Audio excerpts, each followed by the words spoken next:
I think many of us think about genealogy as a contemporary practice. And one of my goals in Lineage is to get folks to think about genealogy as having a much longer, deeper history in America, but also of having some kind of particular qualities.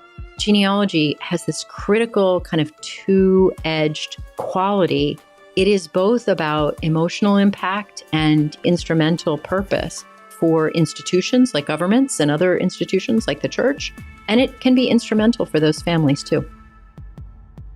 I'm Karen Wolf, and I'm the director and librarian at the John Carter Brown Library and a professor of history at Brown University. I'm a historian of vast early America. I'm so happy to have my new book, Lineage, Genealogy and the Power of Connection in Early America, out this year. One of the most surprising was coming across the family tree that George Washington drew when he was quite a young man. The Washington piece really floored me, partly because there's so little from Washington's early years.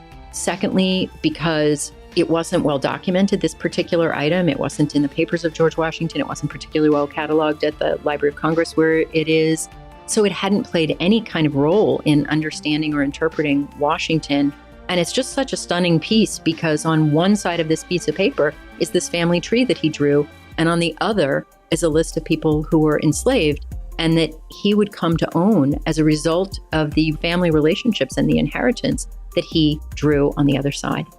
Lineage helps us to see family history as something quite important, not marginal, not benign, but something quite important that sits at the center of people's experience in early America. Lineage is not a book that is about elites, though it is that too. It's a book about people taking in their own hands their own family history and feeling empowered by it. Lineage tells the history of genealogy, which is the history of all of us. Lineage will publish July 2nd. It is available on the Oxford University Press site with a promo code AUFLY30 for 30% off, but also you can buy it anywhere. Your local independent bookstore is a great place to buy it or order it.